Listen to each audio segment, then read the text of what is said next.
Bueno, vamos a hablar de los femicidios, lamentablemente. Hemos hablado bastante este año y lo poco que hemos recorrido de 2023 han sido varios de los que hemos tenido que lamentar.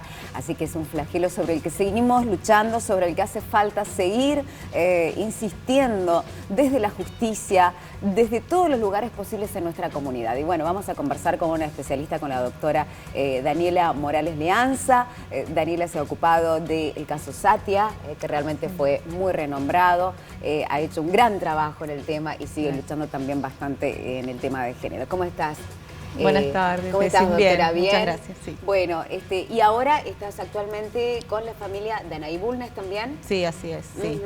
Siguiendo el caso. Estoy representando la parte querellante junto al doctor Ruades, así que estamos trabajando desde el que fuimos admitidos como parte el 10-12 de diciembre.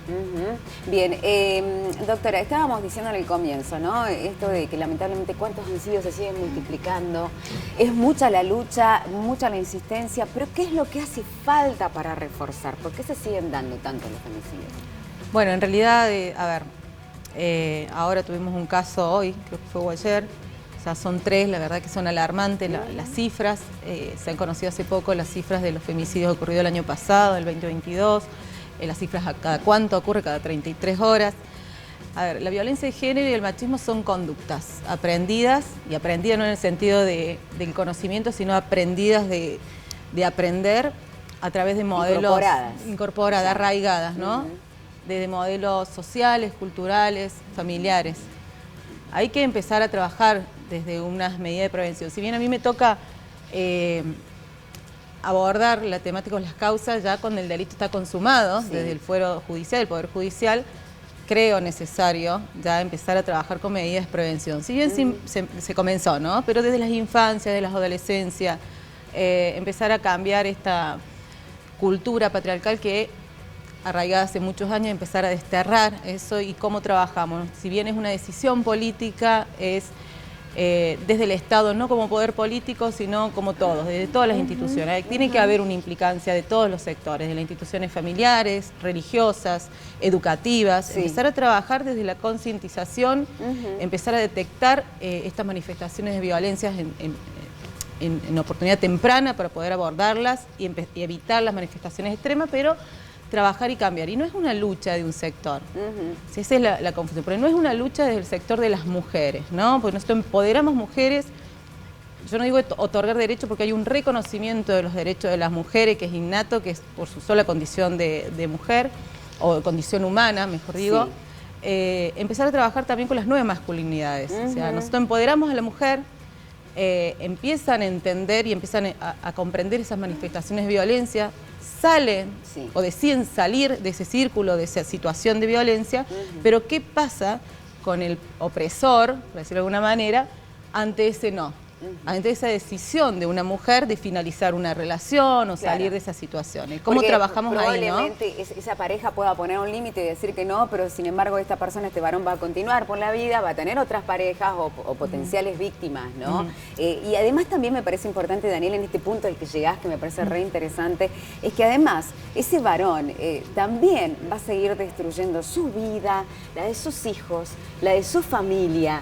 Es decir, es importante concientizarlos sobre que ellos mismos también puedan trabajar sobre tener una mejor vida y una mejor calidad de vida. Es que es precisamente, esto es un cambio cultural que es mucho más profundo y hay que abordarlo desde las bases. Para poder trabajar un problema es conocer la raíz del problema. Y esto es una construcción cultural de muchísimos años que hay que empezar a erradicar desde todas las instituciones, desde todos los lugares, desde la familia, principalmente como base de la sociedad.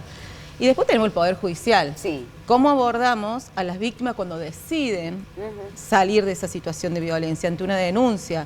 Ante denuncia, ¿cómo las contenemos? ¿Cómo empezamos a trabajar con las primeras denuncias de las primeras manifestaciones? No estamos hablando ya de las manifestaciones extremas como el femicidio. Ante una situación de violencia psicológica, económica, que hacen la denuncia, ¿cómo hacemos el seguimiento? ¿Cómo los abordamos? Muchos de los casos de femicidio hay denuncias previas, muchas denuncias. Hay muchos que ya tienen botón de pánico. Botones, incumplimiento, el conocimiento, cómo está trabajando el Poder Judicial. ¿Tiene recursos? ¿Cómo trabajamos con esos recursos? ¿Cómo empezamos a capacitar el compromiso humano de distintos operadores jurídicos, el abordaje a las víctimas, el acompañamiento y el seguimiento también ante las denuncias. Sí. Y desde el primer momento, me parece, porque he escuchado a muchas víctimas en muchas oportunidades que decían, no me querían tomar la denuncia, me mandaron de nuevo a mi casa, me dijeron que no tenían tiempo, y en ese lugar tan de vulnerabilidad extrema, realmente la víctima no sé si puede volver, en muchos casos no puede volver. No, y a veces a mí me preocupa y me ocupa que no hay un conocimiento acerca de cuáles son las manifestaciones de violencia. Porque hago hincapié, a mí me sorprende también lo que lo he escuchado de operadores jurídicos, cuando dicen, bueno, no hubo violencia porque no le pegó. Sí, le controlaba las redes, había un control excesivo, la limitaba, era celos excesivos, bueno. Poder detectar eso, hay otro pero tipo poder de trabajarlo, claro, y empezar a abordarla desde ahí. Empezar a abordar a esa mujer que decide salir, empezar a trabajar con esa mujer y no desampararla y darle las herramientas para que pueda salir de ese lugar, ¿no? Claro. Doctora, se nos hace muy corto siempre el tiempo, quisiéramos hablar tanto al respecto. No te quiero dejar ir sin que me cuentes un poco de cómo continúa la investigación de Nahí Bulnes, que sigue sin aparecer su cuerpo. Sí.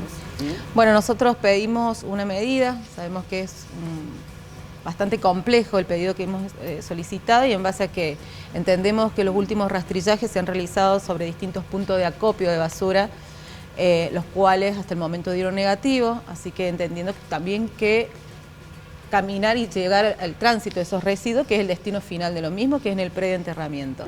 Así que bueno, solicitamos esa medida, se están evaluando la viabilidad, la pertinencia de la misma. Sí, hoy tuvimos una reunión con la señora fiscal, van a preservar una área geolocalizada desde los primeros días de diciembre de las desapariciones 5, 6, 7, que son los días claves, en cuanto al lugar donde se han tratado los residuos recolectados en la zona. Hay distintos puntos de tratamiento en el predio, pero bueno, vamos a preservarlo ahí y evaluar el trabajo que se debe realizar, los recursos que se requieren y bueno, ahora por el momento si bien el proceso y la investigación va a continuar en reforzar ese caudal probatorio, esta parte no duda de la responsabilidad de Mato, no duda que vamos a tener una condena, pero hoy paralela y primordialmente es encontrar los restos ahí porque así lo pide la familia y así lo debemos. Bueno, ojalá que así sea y que sea justicia. Doctora Morales Lianza, muchas gracias, muy amable como siempre por acompañarnos y por seguir tratando de construir entre todos otro presente mejor. No, muchas gracias a ustedes por la invitación. Doctora, gracias. Seguimos con ustedes con más noticias.